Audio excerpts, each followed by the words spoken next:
Good morning everyone. ये मेरी पहली वीडियो है और इस वीडियो को बनाने का एक ही मोटिव है कि आम जनता को अवेयर किया जाए कैसे भारत में क्रिमिनल जस्टिस सिस्टम वर्क करता है। क्रिमिनल जस्टिस सिस्टम की कौन कौन सी एजेंसीज होती है और वो एजेंसीज कैसे वर्क करती है, किस समय कौन सी एजेंसी काम करती है, और जो भारत में कानून की किताबें हैं, अलग अलग प्रकार की किताबें हैं, जैसे इंडियन एविडेंस एक्ट है जो अब चेंज हो गया है, भारतीय साक्ष्य अधिनियम हो गया है। तो पहले जो मैं बता रहा हूँ, जो इंडियन पीनल कोड है, जो भारतीय दंड संहिता बोलते थे जिसको, इंडियन एविडेंस एक्ट है और सीआरपीसी है। तो ये तीन चीज़ें हैं जो भारत में लागू थी। अब इनका नाम चेंज कर दिया है, मोर ओवर मतलब सेम ही चीज़ें हैं जो अब लागू होती है। सबसे पहले मैं आपको बताऊंगा कि भाई इंडियन जो क्रिमिनल जस्टिस सिस्टम है, जो अपना जो न्याय तंत्र है, उसमें जो सिस्टम बनाया गया है उसमें कौन कौन सी एजेंसीज होती है। एजेंसीज मतलब कि कौन कौन सी जो एजेंसीज होती है, जैसे फॉर एग्जांपल पुलिस होती है, एक सबसे पहले काम पुलिस होता है। उसके पुलिस के बाद जो मैजिस्ट्रेट्स होते हैं, मैजिस्ट्रेट भी दो प्रकार के होते हैं, एक जुडिशियल मैजिस्ट्रेट होता है, एक एग्जीक्यूटिव मैजिस्ट्रेट होता है। तो ये तीन एजेंसीज होती है जो पूरी तरीके से काम करती है। और जो मैजिस्ट्रेट्स होते हैं उनके साथ जो अपने पब्लिक प्रोसिक्यूटर्स होते हैं, जो सरकारी वकील बोलते हैं जिनको, और जो प्राइवेट वकील होते हैं वो होते हैं।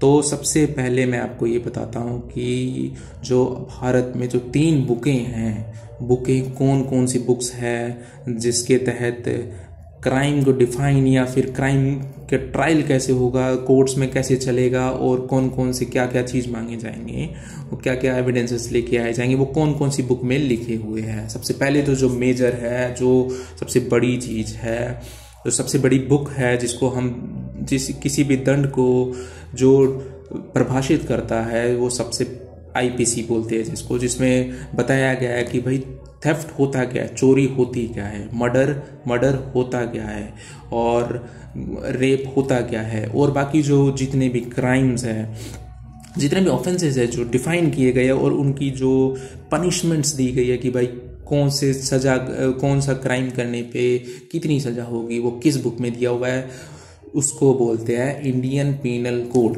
आईपीसी। जो क्रिमिनल लॉ होता है जो हमारा, ये तो उल्टा दिख रहा होगा तुम आपको, और एक क्रिमिनल लॉ है जिसमें धाराएं दी हुई है। जैसे बोलते हैं कि भाई 302 लग गई, 302 के अंदर सजा डिफाइन है मर्डर की। जो culpable homicide amounting to murder है उसकी सजा 302 में डिफाइन है, परिभाषित की गई है, भाई इतनी सजा मिलेगी। और बाकी जो मर्डर है वो 300 में डिफाइन है। ये हो गया कि भाई क्राइम क्या होता है, वो इस बुक के तहत, जो जिसको बोलते हैं आईपीसी, तो धारा लगी है ना, जो ये धाराएं होती है जो इसके अंदर दी हुई है। दूसरी जो पुलिस जो काम करती है, इन्वेस्टिगेशन करती है, एफआईआर दर्ज करा दी, भाई एफआईआर दर्ज करानी है, कौन से सेक्शन के तहत एफआईआर दर्ज होगी, ठीक है। उसके बाद इन्वेस्टिगेशन कर रही है पुलिस, इन्वेस्टिगेशन के अंदर बहुत चीज़ें होती है, कलेक्शन ऑफ एविडेंसेस होते हैं, वो एविडेंस भी कलेक्ट करती है, लोगों के बयान लेते हैं, 161 के बयान हो गए, 164 के बयान हो गए।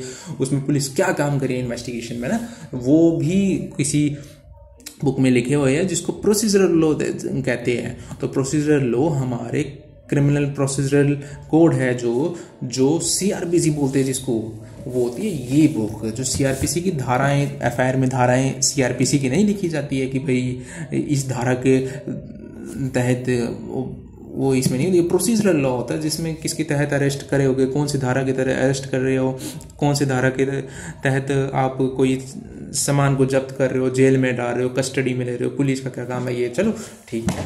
फिर आता है मेन चीज़, होता है जो कोर्ट में जो ट्रायल होता है, जब चार्जशीट वगैरह हो जाती है, उसके बाद जब ट्रायल होता है कोर्ट में, जब कोर्ट संज्ञान लेता है और संज्ञान के बाद तुम्हारा ट्रायल चलता है, वो तारीखें पड़ती है। तो तारीखों के अंदर जब कोर्ट के अंदर चीज़ें आती है ना, जब कोर्ट कैसे काम करता है, वो एविडेंसेस, क्या क्या एविडेंसेस है, क्या क्या नहीं है, क्या क्या मानेंगे कि भाई ये चीज़ें एविडेंस है, ये नहीं है, वो होता है वो इस बुक से, जो जिसको बोलते हैं इंडियन एविडेंस एक्ट, वो इससे गवर्न होता है कि भाई ये चीज़ें एविडेंस है, इसके अलावा कोई भी एविडेंस नहीं है। जैसे बोलते हैं ना अपने कि भाई पुलिस के सामने कोई भी बयान दे देते हो, और बयान वो बोलते हैं ये पुलिस के सामने दिया हुआ बयान मान्य नहीं है, मतलब एडमिसिबल नहीं है, वो इस बुक में डिफाइन है, जो इसको एविडेंस एक्ट कहते हैं।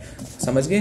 तीन बुक होती है, Indian Evidence Act, Indian Penal Code और सीआरपीसी। सबसे पहले काम क्या आती है, जो इंडियन पीनल कोड, जिसमें डिफाइन है कि भाई क्या क्राइम होता है, क्या क्राइम होता है, जैसे थेफ्ट क्या है, मर्डर क्या है, वो आईपीसी में डिफाइन है, इंडियन पीनल कोड में डिफाइन है, जो अब चेंज हो गया है, भारतीय न्याय संहिता हो गया है, लेकिन मोर ओवर सेम ही चीज़ है ये चीज़ें। और फिर जो पुलिस काम करती है, जैसे अरेस्ट कर रहे हैं, एफआईआर कर रहे हैं, बयान ले रहे हैं, कुछ जब्ती कर रहे हैं, सर्च कर रहे हैं, सीजर कर रहे हैं, और भी चीज़ें होती है, ठीक है, तो वो होती है सीआरपीसी के तहत, ठीक है। और जो कोर्ट में भी ट्रायल चल रहा है वो सीआरपीसी के तहत।